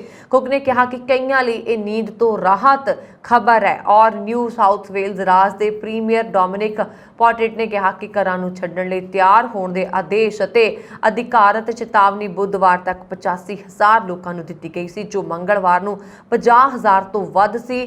ਹੜ੍ਹ ਐਮਰਜੈਂਸੀ ਦੇ 5ਵੇਂ ਦਿਨ ਪੋਟੇਟ ਨੇ ਚੇਤਾਵਨੀ ਦਿੱਤੀ ਹੈ ਕਿ ਪਿਛਲੇ ਹੜ੍ਹਾਂ ਦੌਰਾਨ ਸੁੱਕੇ ਰਹਿਣ ਵਾਲੇ ਘਰ ਇਸ ਹਫ਼ਤੇ ਡੁੱਬ ਸਕਦੇ ਨੇ। ਇਹ ਆਫਤ ਹਾਲੇ ਖਤਮ ਨਹੀਂ ਹੋਈ। ਉਧਰ ਪ੍ਰਧਾਨ ਮੰਤਰੀ ਐਂਥਨੀ ਅਲਬਾਨੀਜ਼ ਨੇ ਕਿਹਾ ਕਿ 23 ਸਥਾਨਕ ਸਰਕਾਰੀ ਖੇਤਰਾਂ ਵਿੱਚ ਇੱਕ ਆਫਤ ਘੋਸ਼ਿਤ ਕੀਤੇ ਜਾਣ ਤੋਂ 2 ਦਿਨ ਤੋਂ ਵੀ ਘੱਟ ਸਮੇਂ ਬਾਅਦ ਵੀਰਵਾਰ ਤੋਂ ਹੜ੍ਹ ਪੀੜਤਾਂ ਲਈ ਫੈਡਰਲ ਫੰਡਿੰਗ ਉਪਲਬਧ ਹੋਏਗੀ। ਅਲਬਾਨੀਜ਼ ਨੇ ਕਿਹਾ ਕਿ ਪਿਛਲੇ ਸਾਲ ਮਾਰਚ ਤੋਂ ਸਿਡਨੀ ਅਤੇ ਇਸ ਦੇ ਆਲੇ-ਦੁਆਲੇ ਚੌਥੀ ਵੱਡੀ ਹੜ੍ਹ ਦੀ ਘਟਨਾ ਜੋ ਕਿ 2019 ਦੱਖਣੀ ਗੋਲਾਕਾਰ ਦੀਆਂ ਗਰਮੀਆਂ ਦੌਰਾਨ ਉਸੇ ਖੇਤਰ ਵਿੱਚ ਭਿਆਨਕ ਜੰਗਲੀ ਅੱਗ ਤੋਂ ਬਾਅਦ ਆਈ ਸੀ। ਜਲਵਾਯੂ ਪਰਿਵਰਤਨ ਦਾ ਨਤੀਜਾ ਸੀ। ਉਹਨਾਂ ਨੇ ਕਿਹਾ ਕਿ ਅਸੀਂ ਲੰਬੇ ਸਮੇਂ ਦੇ ਹੱਲ ਲੱਭ ਰਹੇ ਹਾਂ। ਜਦੋਂ ਵੀ ਪੰਜਾਬ ਵਿੱਚ ਨਵੀਂ ਸਰਕਾਰ ਹੋਂਦ ਵਿੱਚ ਆਉਂਦੀ ਹੈ ਬਣਦਿਆਂ ਸਾਰ ਇੱਕ ਵਾਰੀ ਤਾਂ ਪੰਜਾਬੀ ਭਾਸ਼ਾ ਪ੍ਰਤੀ ਆਪਣਾ ਮੋਹ ਜ਼ਰੂਰ ਦਿਖਾਉਂਦੀ ਹੈ। ਪੰਜਾਬੀ ਵਿੱਚ ਕੰਮ ਕਰਨ ਲਈ ਤੇ ਸਾਰੇ ਬੋਰਡਾਂ ਉੱਪਰ ਪੰਜਾਬੀ 'ਚ ਨਾਂ ਲਿਖਣ ਦੇ ਹੁਕਮ ਜਾਰੀ ਕਰਦੀ ਹੈ ਤੇ ਪੰਜਾਬੀ 'ਚ ਹੋ ਰਹੇ ਕੰਮ-ਕਾਜ ਨੂੰ ਚੈੱਕ ਕਰਨ ਲਈ ਸਰਕਾਰ ਵੱਲੋਂ ਰਾਜ ਪੱਧਰੀ ਤੇ ਜ਼ਿਲ੍ਹਾ ਪੱਧਰੀ ਭਾਸ਼ਾ ਵਿਕਾਸ ਕਮੇਟੀਆਂ ਵੀ ਬਣਾਈਆਂ ਜਾਂਦੀਆਂ ਨੇ, ਪਰ ਕੁਝ ਸਮੇਂ ਬਾਅਦ ਇਹਨਾਂ ਹੁਕਮਾਂ ਨੂੰ ਅਮਲੀ ਜਾਮਾ ਨਹੀਂ ਪਹਿਨਾਇਆ ਜਾਂਦਾ, ਜਿਸ ਕਰਕੇ ਵੱਖ-ਵੱਖ ਪੰਜਾਬੀ ਸਾਹਿਤ ਸੰਸਥਾਵਾਂ ਮੰਗ ਕਰਦੀਆਂ, ਧਰਨੇ ਰੋਸ ਮੁਜ਼ਾਹਰੇ ਵੀ ਕਰਦੀਆਂ, ਪਰ ਪਰਨਾਲਾ ਉੱਥੇ ਦਾ ਉੱਥੇ। ਭਗਵੰਤ ਮਾਨ ਮੁੱਖ ਮੰਤਰੀ ਪੰਜਾਬ ਨੇ ਪੰਜਾਬ ਵਿਧਾਨ ਸਭਾ ਵਿੱਚ ਪੰਜਾਬੀ ਪ੍ਰਤੀ ਬਿਆਨ ਦਿੱਤਾ ਹੈ ਤੇ ਹੁਣ ਪੰਜਾਬ ਸਰਕਾਰ ਦੇ ਪ੍ਰਮੁੱਖ ਸਕੱਤਰ ਉਚੇਰੀ ਸਿੱਖਿਆ ਤੇ ਭਾਸ਼ਾ ਵਿਭਾਗ ਸ਼੍ਰੀ ਕ੍ਰਿਸ਼ਨਾ ਕੁਮਾਰ IAS ਵੱਲੋਂ ਪੰਜਾਬ ਰਾਜ ਦੇ ਸਮੂਹ ਵਿਭਾਗ ਦੇ ਮੁਖੀਆਂ ਨੂੰ ਪੱਤਰ ਲਿਖ ਕੇ ਪੰਜਾਬ ਰਾਜ ਦੇ ਸਮੂਹ ਸਰਕਾਰੀ ਦਫ਼ਤਰਾਂ, ਵਿਭਾਗਾਂ, ਅਦਾਰਿਆਂ, ਸਰਕਾਰੀ ਅਤੇ ਗੈਰ ਸਰਕਾਰੀ ਵਿਦਿਅਕ ਅਦਾਰਿਆਂ, ਬੋਰਡਾਂ, ਨਿਗਮਾਂ, ਵਿਦਿਅਕ ਸੰਸਥਾਵਾਂ, ਸਰਕਾਰੀ ਅਤੇ ਗੈਰ ਸਰਕਾਰੀ ਸੰਸਥਾਵਾਂ, ਸੁਸਾਇਟੀ ਐਕਟ, ਫੈਕਟਰੀ ਐਕਟ ਤਹਿਤ ਰਜਿਸਟਰਡ ਵਪਾਰਕ ਅਦਾਰਿਆਂ ਆਦਿ ਦੇ ਨਾਮ ਅਤੇ ਸੜਕਾਂ ਦੇ ਨਾਮ, ਪੱਟੀਆਂ, ਮੀਲ ਪੱਥਰ, ਸਾਈਨ ਬੋਰਡ ਪੰਜਾਬੀ ਭਾਸ਼ਾ ਵਿੱਚ ਲਿਖੇ ਜਾਣ ਸੰਬੰਧੀ ਸਭ ਤੋਂ ਪਹਿਲਾਂ ਉੱਪਰ ਪੰਜਾਬੀ ਭਾਸ਼ਾ ਲਿਖਣ ਲਈ ਕਿਹਾ ਗਿਆ। ਹੁਣ ਦੇਖਣਾ ਹੋਏਗਾ ਕਿ ਇਸ ਪੱਤਰ ਤੇ ਕਿੰਨਾ ਕੁ ਅਮਲ ਕੀਤਾ ਜਾਂਦਾ ਹੈ। ਇੱਕ ਪਿਤਾ ਲਈ ਸਭ ਤੋਂ ਮਾਣ ਵਾਲਾ ਪਲ ਹੁੰਦਾ ਹੈ ਜਦੋਂ ਉਸ ਦਾ ਬੱਚਾ ਕੋਈ ਮਹਾਨ ਅਤੇ ਚੰਗਾ ਕੰਮ ਕਰਦਾ ਹੈ। ਅਜਿਹਾ ਇੱਕ ਕਾਰਨਾਮਾ ਮੰਗਲਵਾਰ ਨੂੰ ਸਭ ਦੇ ਸਾਹਮਣੇ ਆਇਆ। ਫਰਕ ਇਹ ਸੀ ਕਿ ਇਸ ਕਾਰਨਾਮੇ ਤੇ ਕੇਵਲ ਪਿਤਾ ਹੀ ਨਹੀਂ ਪੂਰੇ ਦੇਸ਼ ਨੂੰ ਮਾਣ ਹੋ ਰਿਹਾ। ਪਿਓ ਧੀ ਦੀ ਜੋੜੀ ਨੇ ਇਤਿਹਾਸ ਰਚ ਦਿੱਤਾ। ਹਵਾਈ ਸੈਨਾ ਦੇ ਇੱਕ ਬਿਆਨ ਅਨੁਸਾਰ ਭਾਰਤ ਦੇ 에ਅਰ ਕਮਾਂਡਰ ਸੰਜੇ ਸ਼ਰਮਾ ਤੇ ਉਸ ਦੀ ਧੀ ਫਲਾਈਂਗ ਅਫਸਰ ਅਨੰਨਿਆ ਸ਼ਰਮਾ ਨੇ ਕਰਨਾਟਕ ਦੇ ਬਿਦਰ ਵਿੱਚ ਇੱਕ ਹੌਕ 132 ਜਹਾਜ਼ ਵਿੱਚ ਇਕੱਠੇ ਉਡਾਣ ਭਰੀ। ਫਲਾਈਟ ਨੇ 30 ਮਈ ਨੂੰ ਉਡਾਣ ਭਰੀ ਸੀ। ਇਹ ਪਲ ਭਾਰਤੀ ਹਵਾਈ ਸੈਨਾ ਦੇ ਸੁਨਹਿਰੀ ਇਤਿਹਾਸ ਵਿੱਚ ਹਮੇਸ਼ਾ ਲਈ ਕੈਦ ਹੋ ਗਿਆ, ਜੋ ਆਉਣ ਵਾਲੇ ਸਮੇਂ ਵਿੱਚ ਹਰ ਕੋਈ ਮਾਣ ਮਹਿਸੂਸ ਕਰੇਗਾ। 에ਅਰ ਕਮਾਂਡਰ ਸੰਜੇ ਸ਼ਰਮਾ ਤੇ ਉਸ ਦੀ ਬੇਟੀ ਫਲਾਈਂਗ ਅਫਸਰ ਅਨੰਨਿਆ ਸ਼ਰਮਾ ਦੀ ਇੱਕ ਫੋਟੋ ਸੋਸ਼ਲ ਮੀਡੀਆ ਤੇ ਤੇਜ਼ੀ ਨਾਲ ਵਾਇਰਲ ਹੋ ਰਹੀ ਹੈ, ਜਿਸ ਵਿੱਚ ਇਹ ਪਿਓ ਧੀ ਲੜਾਕੂ ਜਹਾਜ਼ ਦੇ ਸਾਹਮਣੇ ਪੋਜ਼ ਦਿੰਦੇ ਨੇ। ਇਸ ਤਸਵੀਰ ਵਿੱਚ ਪਿਤਾ ਤੇ ਧੀ ਦੋਹਾਂ ਦੇ ਚਿਹਰਿਆਂ ਤੇ ਹਰ ਕੋਈ ਖੁਸ਼ੀ ਦੇਖ ਸਕਦਾ, ਜਾਂ ਫਿਰ ਦੋਵਾਂ ਦੇ ਚਿਹਰਿਆਂ ਤੇ ਮਾਣ ਦੀ ਚਮਕ ਅੱਜ ਹਰ ਭਾਰਤੀ ਮਹਿਸੂਸ ਕਰ ਸਕਦਾ ਹੈ। ਸੋਸ਼ਲ ਮੀਡੀਆ ਤੇ ਵਾਇਰਲ ਹੋ ਰਹੀ ਇਹ ਤਸਵੀਰ ਹਰ ਕਿਸੇ ਦਾ ਸੀਨਾ ਮਾਣ ਨਾਲ ਚੌੜਾ ਕਰ ਰਹੀ ਹੈ। ਇਹ ਪਿਓ ਧੀ ਦੀ ਮਾਈਕਰੋ ਬਲੌਗਿੰਗ ਸਾਈਟ ਟਵਿੱਟਰ ਤੇ ਧਮਾਲਾਂ ਪਾ ਰਹੀ ਹੈ। ਲੋਕ ਦੋਵਾਂ ਨੂੰ ਪ੍ਰੇਰਣਾ ਸਰੋਤ ਦੱਸ ਰਹੇ ਨੇ। ਕਈ ਲੋਕ ਟਵੀਟ ਰਾਹੀਂ ਆਪਣੀਆਂ ਭਾਵਨਾਵਾਂ ਸਾਂਝੀਆਂ ਕਰ ਰਹੇ ਨੇ। ਪਿਤਾ ਬੇਟੀ ਦੀ ਪ੍ਰਾਪਤੀ ਦੀ ਸ਼ਲਾਘਾ ਕਰਦੇ ਹੋਏ 에ਅਰ ਮਾਰਸ਼ਲ PK ਰਾਏ ਨੇ ਟਵੀਟ ਕੀਤਾ, ਭਵਿੱਖ ਵਿੱਚ ਹੋਰ ਦੇਖਣ ਦੀ ਉਮੀਦ ਹੈ। ਇੱਕ ਹੋਰ ਯੂਜ਼ਰ ਨੇ ਟਵੀਟ ਕੀਤਾ, ਸ਼ਾਨਦਾਰ ਪਿਤਾ ਤੇ ਬੇਟੀ ਦੋਵਾਂ ਲਈ ਕਿੰਨੇ ਮਾਣ ਵਾਲਾ ਪਲ। ਇੱਕ ਹੋਰ ਉਪਭੋਗਤਾ ਨੇ ਟਵੀਟ ਕੀਤਾ, ਸ਼ਾਨਦਾਰ ਅਤੀਤ ਭਵਿੱਖ ਦਾ ਵਾਅਦਾ। ਹਵਾਈ ਸੈਨਾ ਵੱਲੋਂ ਜਾਰੀ ਬਿਆਨ ਵਿੱਚ ਕਿਹਾ ਗਿਆ ਕਿ 에ਅਰ ਕਮਾਂਡਰ ਸੰਜੇ ਸ਼ਰਮਾ ਤੇ ਉਹਨਾਂ ਦੀ ਬੇਟੀ ਫਲਾਈਂਗ ਅਫਸਰ ਅਨੰਨਿਆ ਸ਼ਰਮਾ ਨੇ 30 ਮਈ ਨੂੰ ਕਰਨਾਟਕ ਦੇ ਬਿਦਰ ਵਿੱਚ ਇੱਕ ਬਾਜ਼ ਉਡਾਇਆ। ਬਿਆਨ ਵਿੱਚ ਕਿਹਾ ਗਿਆ ਕਿ ਇਸ ਪੇਤੀ ਨੇ ਜੋੜੀ ਨੇ ਹਾਕ 132 ਜਹਾਜ਼ ਦੇ ਸਮਾਨ ਰੂਪ ਵਿੱਚ ਉਡਾਣ ਭਰ ਕੇ ਇਤਿਹਾਸ ਰਚਿਆ। ਹਵਾਈ ਸੈਨਾ ਨੇ ਆਪਣੇ ਬਿਆਨ ਵਿੱਚ ਕਿਹਾ, ਭਾਰਤੀ ਹਵਾਈ ਸੈਨਾ ਦੇ ਇਤਿਹਾਸ ਵਿੱਚ ਇਸ ਤੋਂ ਪਹਿਲਾਂ ਕਦੇ ਵੀ ਕਿਸੇ ਪਿਤਾ ਨੇ ਉਸ ਦੀ ਧੀ ਨੇ ਇਕੱਠੇ ਇਸ ਮਿਸ਼ਨ ਲਈ ਇੱਕੋ ਲੜਾਕੂ ਜਹਾਜ਼ ਵਿੱਚ ਉਡਾਣ ਨਹੀਂ ਭਰੀ। ਭਾਰਤ ਦਾ ਕਿਸਾਨ ਅੰਦੋਲਨ ਤਾਂ ਸਭ ਨੂੰ ਯਾਦ ਹੈ, ਪਰ ਹੁਣ ਗੱਲ ਕਰਦੇ ਹਾਂ ਨੀਦਰਲੈਂਡ ਦੀ। ਨੀਦਰਲੈਂਡ ਦੇ ਕਿਸਾਨਾਂ ਨੇ ਹਾਈਵੇ ਨੂੰ ਰੋਕ ਸਰਕਾਰੀ ਇਮਾਰਤਾਂ ਦੇ ਸਾਹਮਣੇ ਹੜਤਾਲਾਂ ਕਰਨ ਅਤੇ ਸੁਪਰਮਾਰਕੀਟਸ ਨੂੰ ਘੇਰਨ ਲਈ ਟਰੈਕਟਰਾਂ ਦੀ ਵਰਤੋਂ ਕੀਤੀ ਹੈ। ਕਿਸਾਨਾਂ ਨੇ ਨੀਦਰਲੈਂਡ ਜਰਮਨੀ ਹਾਈਵੇ ਨੂੰ ਜਾਮ ਕਰ ਦਿੱਤਾ ਹੈ। ਨੀਦਰਲੈਂਡ ਦੀ ਸਰਕਾਰ 2030 ਤੱਕ ਅਮੋਨੀਆ ਤੇ ਨਾਈਟ੍ਰੋਜਨ ਆਕਸਾਈਡ ਦੇ ਨਿਕਾਸ ਨੂੰ 50% ਤੱਕ ਘਟਾਉਣਾ ਚਾਹੁੰਦੀ ਹੈ। ਕਿਸਾਨਾਂ ਤੇ ਵੱਖ-ਵੱਖ ਤਰ੍ਹਾਂ ਦੀਆਂ ਪਾਬੰਦੀਆਂ ਲਗਾਈਆਂ ਜਾ ਰਹੀਆਂ ਨੇ, ਜਿਸ ਤਹਿਤ ਪਸ਼ੂ ਰੱਖਣ ਤੇ ਪਾਬੰਦੀ, ਖੇਤੀ ਵਿੱਚ ਖਾਦਾਂ ਦੀ ਵਰਤੋਂ ਤੇ ਪਾਬੰਦੀ ਆਦਿ ਸ਼ਾਮਲ ਨੇ। ਕਿਸਾਨਾਂ ਦਾ ਕਹਿਣਾ ਹੈ ਕਿ ਹਵਾਈ ਆਵਾਜਾਈ, ਬਿਲਡਿੰਗ ਕੰਸਟਰਕਸ਼ਨ ਤੇ ਉਦਯੋਗਾਂ ਤੋਂ ਵੱਡੀ ਮਾਤਰਾ ਵਿੱਚ ਖਤਰਨਾਕ ਗੈਸਾਂ ਨਿਕਲਦੀਆਂ ਹੋਣਗੀਆਂ, ਪਰ ਉਹਨਾਂ ਤੇ ਕੋਈ ਰੋਕ ਨਹੀਂ ਲਗਾਈ ਜਾ ਰਹੀ। ਕਿਸਾਨਾਂ ਨੇ ਇੱਕ ਨਵਾਂ ਨਾਰਾ ਸਾਡੇ ਕਿਸਾਨ ਸਾਡਾ ਭਵਿੱਖ ਦਿੱਤਾ, ਜਿਵੇਂ ਕਿ ਭਾਰਤ ਵਿੱਚ ਕਿਸਾਨ ਅੰਦੋਲਨ ਦੌਰਾਨ ਨਾਰਾ ਸੀ no farmer no food. Bharat ਦੇ ਕਿਸਾਨ ਅੰਦੋਲਨ ਨੇ ਦੁਨੀਆ ਭਰ ਦੇ ਕਿਸਾਨਾਂ ਤੇ ਡੂੰਘਾ ਪ੍ਰਭਾਵ ਪਾਇਆ ਹੈ ਤੇ ਟਰੈਕਟਰਾਂ ਲਈ ਸ਼ਾਂਤਮਈ ਪ੍ਰਦਰਸ਼ਨ ਦੀ ਭਾਵਨਾ ਪੈਦਾ ਕੀਤੀ ਹੈ, ਜਿਸ ਦੇ ਭਵਿੱਖ ਵਿੱਚ ਸਾਰਥਕ ਨਤੀਜੇ ਸਾਹਮਣੇ ਆਉਣਗੇ। ਜਾਪਾਨ ਵਿੱਚ 27 ਜੂਨ ਤੋਂ 3 ਜੁਲਾਈ ਦਰਮਿਆਨ ਭਿਆਨਕ ਗਰਮੀ ਦੀ ਲਪੇਟ ਵਿੱਚ ਆਏ 14,300 ਤੋਂ ਜ਼ਿਆਦਾ ਲੋਕਾਂ ਨੂੰ ਹਸਪਤਾਲ ਵਿੱਚ ਦਾਖਲ ਕਰਵਾਉਣਾ ਪਿਆ, ਜਦਕਿ 27 ਲੋਕਾਂ ਦੀ ਮੌਤ ਹੋ ਗਈ ਹੈ। ਜਾਪਾਨ ਦੇ ਅੰਦਰੂਨੀ ਮਾਮਲਿਆਂ ਦੇ ਮੰਤਰਾਲੇ ਦੀ ਅੱਗ ਅਤੇ ਆਫਤ ਪ੍ਰਬੰਧਨ ਏਜੰਸੀ ਨੇ ਮੰਗਲਵਾਰ ਨੂੰ ਇਹ ਜਾਣਕਾਰੀ ਦਿੱਤੀ ਹੈ। ਆਫਤ ਪ੍ਰਬੰਧਨ ਏਜੰਸੀ ਦੀ ਰਿਪੋਰਟ ਅਨੁਸਾਰ ਟੋਕੀਓ ਵਿੱਚ 2030, ਸੈਤਾਮ ਪ੍ਰੀਫੈਕਚਰ ਵਿੱਚ 1383, ਏਚੀ ਵਿੱਚ 1336 ਤੇ ਹੋਰ ਕਈ ਥਾਵਾਂ ਤੇ ਲੋਕ ਹਸਪਤਾਲਾਂ ਵਿੱਚ ਦਾਖਲ ਨੇ। ਇੱਕ ਹਫ਼ਤੇ ਵਿੱਚ ਜਾਪਾਨ ਵਿੱਚ ਹਸਪਤਾਲ ਵਿੱਚ ਭਰਤੀ ਹੋਣ ਵਾਲਿਆਂ ਦੀ ਕੁੱਲ ਸੰਖਿਆ 14,353 ਹੈ, ਜੋ ਕਿ ਪਿਛਲੇ ਹਫ਼ਤੇ ਨਾਲੋਂ 3 ਗੁਣਾ ਵੱਧ ਕੇ ਉਦੋਂ ਇਹ ਸੰਖਿਆ 4,551 ਸੀ। ਜੁਲਾਈ ਨੂੰ ਜਾਪਾਨ ਵਿੱਚ 40 ਡਿਗਰੀ ਸੈਲਸੀਅਸ ਤੋਂ ਉੱਪਰ ਤਾਪਮਾਨ ਰਿਕਾਰਡ ਕੀਤਾ ਗਿਆ ਤੇ ਇਹ ਤਾਪਮਾਨ ਉੱਚ ਦਰਜ ਕੀਤਾ ਗਿਆ। ਮੌਜੂਦਾ ਸਮੇਂ ਵਿੱਚ ਭਾਰੀ ਬਾਰਿਸ਼ ਲਿਆਉਣ ਵਾਲੇ ਚੱਕਰਵਾਤ ਏਰੀਏ ਦੇ ਅੱਗੇ ਵਧਣ ਦਰਮਿਆਨ ਜਾਪਾਨੀ ਆਈਲੈਂਡ ਦੇ ਦੱਖਣੀ ਅਤੇ ਦੱਖਣੀ ਪੱਛਮੀ ਹਿੱਸਿਆਂ ਵਿੱਚ ਤਾਪਮਾਨ ਥੋੜਾ ਘੱਟ ਹੋ ਗਿਆ ਹੈ। ਫਰਵਰੀ ਵਿੱਚ ਜਦੋਂ ਰੂਸ ਯੂਕਰੇਨ ਦੀ ਜੰਗ ਦੀ ਸ਼ੁਰੂਆਤ ਹੋਈ ਤਾਂ ਇੱਕ ਪਾਸੇ ਜੰਗ ਦੀਆਂ ਖਬਰਾਂ ਸਨ ਅਤੇ ਇੱਕ ਪਾਸੇ ਪੁਤਿਨ ਦੀ ਸਿਹਤ। ਪੱਛਮੀ ਮੀਡੀਆ ਵਿੱਚ ਲਗਾਤਾਰ ਦਾਅਵਾ ਕੀਤਾ ਗਿਆ ਕਿ ਪੁਤਿਨ ਕੈਂਸਰ ਜਾਂ ਪਾਰਕਿੰਸਨ ਰੋਗ ਨਾਲ ਪੀੜਤ ਨੇ। ਪੁਤਿਨ ਨੇ ਕਈ ਵੀਡੀਓ ਇਹਨਾਂ ਦਾਅਵਿਆਂ ਤੇ ਸਬੂਤ ਦੇ ਤੌਰ ਤੇ ਜਾਰੀ ਕੀਤੇ ਗਏ, ਪਰ ਕਿਤੇ ਵੀ ਰੂਸੀ ਰਾਸ਼ਟਰਪਤੀ ਦੀ ਬਿਮਾਰੀ ਦੀ ਪੁਸ਼ਟੀ ਨਹੀਂ ਹੋਈ। ਹੁਣ ਇੱਕ ਵਾਰ ਫਿਰ ਦਾਅਵਾ ਕੀਤਾ ਜਾ ਰਿਹਾ ਕਿ ਪੁਤਿਨ ਕੈਂਸਰ ਨਾਲ ਜੂਝ ਰਹੇ ਨੇ ਅਤੇ ਉਹਨਾਂ ਦਾ ਇਲਾਜ ਚੱਲ ਰਿਹਾ। ਦਸਾਂਦੀ ਖਬਰ ਮੁਤਾਬਕ ਕ੍ਰੈਮਲਿਨ ਵਿੱਚ ਰੂਸੀ ਰੱਖਿਆ ਮੰਤਰੀ ਦੇ ਨਾਲ ਇੱਕ ਮੀਟਿੰਗ ਦੌਰਾਨ ਰੂਸ ਦੇ ਰਾਸ਼ਟਰਪਤੀ ਵਲਾਦੀਮੀਰ ਪੁਤਿਨ ਨੂੰ ਸੌਂਦੇ ਹੋਏ ਦੇਖਿਆ ਗਿਆ, ਜਿਸ ਤੋਂ ਬਾਅਦ ਪੁਤਿਨ ਦੀ ਸਿਹਤ ਸੰਬੰਧੀ ਚਿੰਤਾਵਾਂ ਵੱਧ ਗਈਆਂ ਨੇ। ਇਸ ਦੌਰਾਨ ਪੁਤਿਨ ਦਾ ਚਿਹਰਾ ਕੁਝ ਸੁੱਜਿਆ ਹੋਇਆ ਦਿਖਾਈ ਦਿੱਤਾ ਤੇ ਅਫਵਾਹਾਂ ਨੇ ਕਿ ਉਹਨਾਂ ਦਾ ਕੈਂਸਰ ਦਾ ਇਲਾਜ ਚੱਲ ਰਿਹਾ।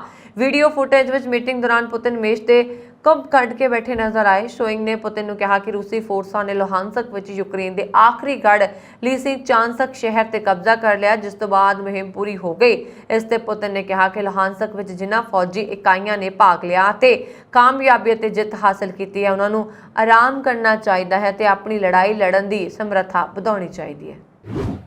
ਵਿਦੇਸ਼ੀ ਨੰਬਰ ਤੋਂ ਕਾਲ ਕਰਕੇ ਠੱਗੀ ਮਾਰਨ ਦਾ ਸਿਲਸਿਲਾ ਰੁਕਣ ਦਾ ਨਾਮ ਨਹੀਂ ਲੈ ਰਿਹਾ। ਸੋਸ਼ਲ ਮੀਡੀਆ ਅਤੇ ਪੁਲਿਸ ਵੱਲੋਂ ਬਾਰ-ਬਾਰ ਜਾਗਰੂਕ ਕਰਨ ਦੇ ਬਾਵਜੂਦ ਇਸ ਤਰ੍ਹਾਂ ਦੀਆਂ ਠੱਗੀਆਂ ਦਾ ਸਿਲਸਿਲਾ ਨਹੀਂ ਰੁਕ ਰਿਹਾ। ਤਾਜ਼ਾ ਘਟਨਾ ਵਿੱਚ ਕਿਰਪਾਲ ਸਿੰਘ ਪੁੱਤਰ ਸਰਦਾਰ ਸਿੰਘ ਵਾਸੀ ਅਰਸ਼ਨਗਰ ਨੇੜੇ ਅਲੀਪੁਰ ਅਰਾਈਆਂ ਪਟਿਆਲਾ ਵੀ ਠੱਗੀ ਦਾ ਸ਼ਿਕਾਰ ਹੋ ਗਏ।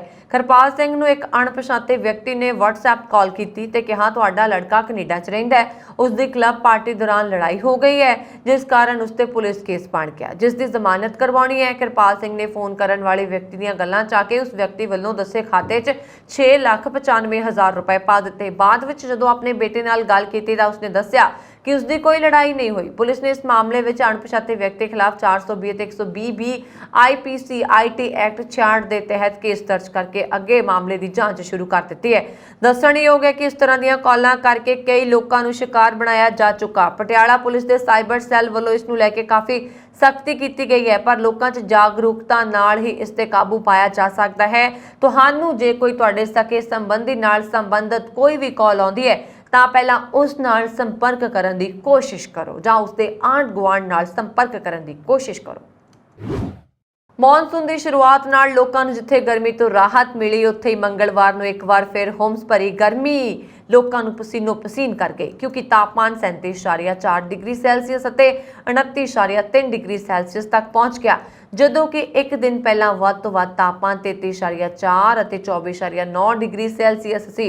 ਹੁਣ ਅਗਲੇ 6 ਦਿਨ ਫਿਰ ਤੋਂ ਰਾਹਤ ਮਿਲਣ ਦੀ ਉਮੀਦ ਹੈ ਕਿਉਂਕਿ ਮੌਸਮ ਵਿਭਾਗ ਅਨੁਸਾਰ ਸ਼ਹਿਰ ਵਿੱਚ ਬੁੱਧਵਾਰ ਤੋਂ ਅਗਲੇ 6 ਦਿਨਾਂ ਲਈ ਰਾਹਤ ਦੀ ਭਵਿੱਖਬਾਣੀ ਜਾਰੀ ਕੀਤੀ ਗਈ ਹੈ, ਜਿਸ ਤਹਿਤ ਬੁੱਧਵਾਰ ਤੋਂ ਮੌਨਸੂਨ ਇੱਕ ਵਾਰ ਫਿਰ ਸਰਗਰਮ ਹੋ ਰਿਹਾ। ਮੌਸਮ ਵਿਭਾਗ ਦੀ ਭਵਿੱਖਬਾਣੀ ਅਨੁਸਾਰ 6 ਤੋਂ 11 ਜੁਲਾਈ ਤੱਕ ਪੰਜਾਬ ਵਿੱਚ ਆਸਮਾਨ 'ਚ ਬੱਦਲਵਾਈ, ਠੰਡੀਆਂ ਹਵਾਵਾਂ ਅਤੇ ਗਰਜ ਨਾਲ ਮੀਂਹ ਪੈਣ ਦੀ ਸੰਭਾਵਨਾ। ਜੇ ਇਹ ਪੂਰੀ ਤਰ੍ਹਾਂ ਸਹੀ ਹੈ ਤਾਂ ਵਧੇ ਹੋਏ ਤਾਪਮਾਨ ਵਿੱਚ ਭਾਰੀ ਗਿਰਾਵਟ ਦਰਜ ਕੀਤੀ ਜਾਏਗੀ। ਤਾਪਮਾਨ 5 ਡਿਗਰੀ ਸੈਲਸੀਅਸ ਤੱਕ ਹੇਠਾਂ ਆ ਸਕਦਾ ਹੈ। ਡਾਕਟਰ ਰਵੀ ਦੱਤ ਦਾ ਕਹਿਣਾ ਹੈ ਕਿ ਬਰਸਾਤ ਦਾ ਮੌਸਮ ਆ ਰਿਹਾ ਅਤੇ ਸਿਹਤ ਖਰਾਬ ਕਰਨ ਦਾ ਸਮਾਂ ਵੀ ਹੈ। ਅਜਿਹੇ 'ਚ ਪੇਟ ਦੀਆਂ ਬਿਮਾਰੀਆਂ ਤੋਂ ਪਰੇਸ਼ਾਨ ਲੋਕਾਂ ਨੂੰ ਆਪਣਾ ਖਾਸ ਖਿਆਲ ਰੱਖਣਾ ਹੋਏਗਾ। ਉਹਨਾਂ ਨੂੰ ਬਾਹਰ ਦਾ ਖਾਣਾ ਖਾਣਾ ਬੰਦ ਕਰਨਾ ਹੋਏਗਾ। ਇਸ ਸਨ ਹੁਣ ਤੱਕ ਦੀਆਂ ਖਬਰਾਂ। ਮੈਨੂੰ ਵਰੁਣ ਕੌਰ ਮਾਨ ਨੂੰ ਦਿਓ ਆਗਿਆ। ਹੋਰ ਖਬਰਾਂ ਦੇ ਲਈ ਸਾਡਾ YouTube ਚੈਨਲ ਪੰਜਾਬ ਮੇਲ USA TV ਜ਼ਰੂਰ ਸਬਸਕ੍ਰਾਈਬ ਕਰੋ। ਸਤਿ ਸ਼੍ਰੀ ਅਕਾਲ।